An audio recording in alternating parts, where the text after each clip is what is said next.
কামেরই মধ্যে ব্রহ্মচর্যের বীজ। কামের মধ্যে ব্রহ্মচর্যের বীজ। যেমন ভোগের মধ্যে যোগের, মৃত্যুর মধ্যে অমৃতের, তেমনি কামের মধ্যেই ব্রহ্মচর্যের বীজ নিহিত।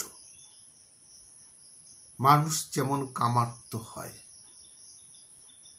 মানুষ তেমনি কামের আবর্ত থেকে উত্তরণের উপায় খুঁজে নিয়ে নিজে থেকেই ব্রহ্মচর্যের আবিষ্কার করে।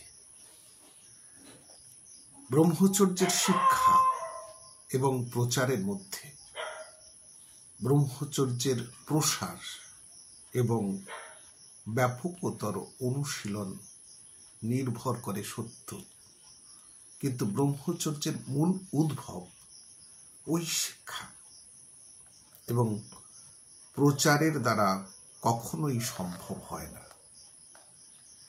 ব্রহ্মচর্যের মূল উদ্ভব মানুষের অন্তঃস্থিত অন্তরাত্মার দুর্দম তাগিদ থেকে, তারই একান্ত প্রেরণা থেকে। অন্য জীবের পক্ষে কামকে প্রকৃতির অবদান বলে মেনে নিতে তারা বাধ্য।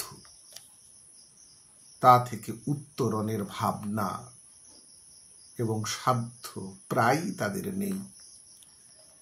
সেই দিক থেকে মানুষ সবিশেষ ভাগ্যবান জীব। একমাত্র তারই মধ্যে ব্রহ্মচর্য সাধনার বিকাশ এবং তার চূড়ান্ত পরিণতি লাভ সম্ভব। অন্যান্য জীব তাই নিতান্তই প্রকৃতির দাস হয়ে চিরকাল থাকতে বাধ্য হয়। মানুষই একমাত্র জীব যে প্রকৃতির সেই কঠিন শৃঙ্খলকে চূর্ণ বিচূর্ণ করতে সমর্থ। প্রকৃতিকে জয়ের পথে মানব সভ্যতা যতগুলি শৃঙ্খল এ যাবৎ ভাঙতে সমর্থ হয়েছে, কামের আবর্ত প্রসূত এই শৃঙ্খল হচ্ছে সবচেয়ে কঠিনতম। তাই এই পথে পদচারণা করে সাফল্য লাভ করতে পারেন অল্প মহাপুরুষই। চূড়ান্ত সাফল্য অনেকে লাভ করতে পারলেও ব্রহ্মচর্য আন্দোলন হিসেবে তাদের আংশিক সাফল্য যথেষ্ট মূল্যবান। ব্যক্তি, সমাজ এবং সভ্যতা সকলেরই পক্ষে। যৌনতার মধ্য দিয়ে যে সৃষ্টি, তা শুধু মৃত্যুর দিকেই এগিয়ে চলে। ব্রহ্মচর্যের মধ্য দিয়ে যে সৃষ্টি, তাই হলো অমৃত পথের অনন্য দিশারি। কামের প্রভাবে এত যে প্রজা সৃষ্টি, এত যে শিল্প সৃষ্টি, এসবই মরণশীল। অমৃতের স্বাদ এদের জানা সম্ভব নয়। কাম পেরিয়ে যখন ব্রহ্মচর্যের পথে আমরা অগ্রসর হই, কেবলমাত্র তখনই আমাদের সম্পূর্ণ ভিন্নতর এক লোকে প্রবেশের অধিকার জন্মে। সেটি হলো অমর লোক বা অমৃত লোক। ব্রহ্মচর্য ছাড়া অমরত্ব বা অমৃতের স্বাদ এই মৃত্যুময় পৃথিবীতে কদাচ উপলব্ধ হতো না। কাম সৃজন ধর্মী, পরন্তু ব্রহ্মচর্য মহত্তর সৃজন ধর্মী। মানুষ ব্রহ্মচর্য আবিষ্কার করেছে, তাই অমৃতের সন্ধান পেয়েছে।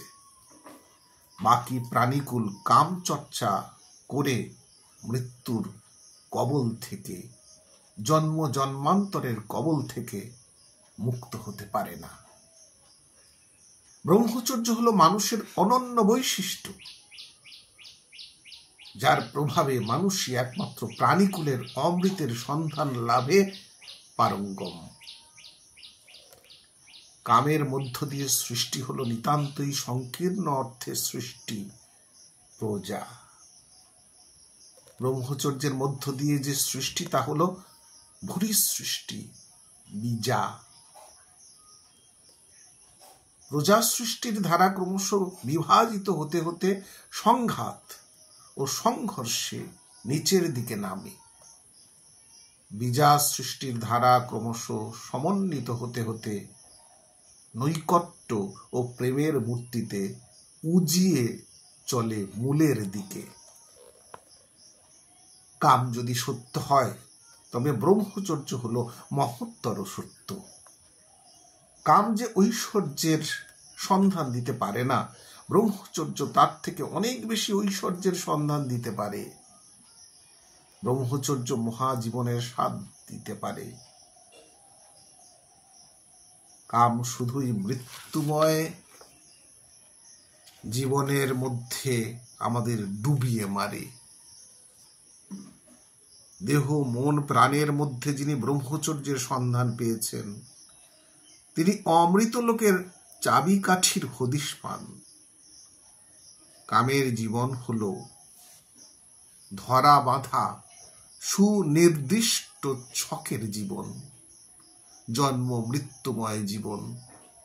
ব্রহ্মচর্যের জীবন হল এই দুষ্ট চক্র থেকে উত্তরণের অভ্রান্ত প্রতিশ্রুতি। বিশুদ্ধ প্রেম হল শুদ্ধ সত্য চিন্ময়।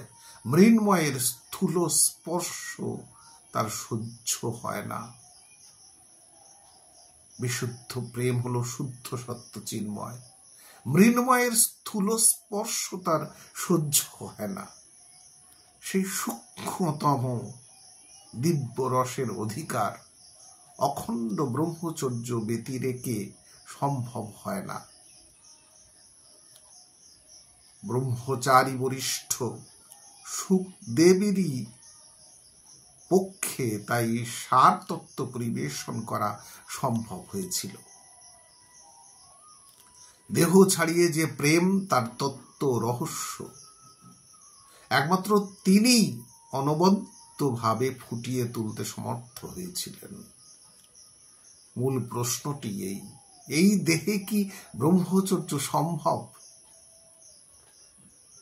মন প্রাণের দিক দিয়ে যদি এই প্রশ্নটি করা যায়, তাহলে জিজ্ঞাস্যটি দাঁড়ায় এই রকম: কাম চরিতার্থ করা ছাড়া কি প্রেম সম্ভব?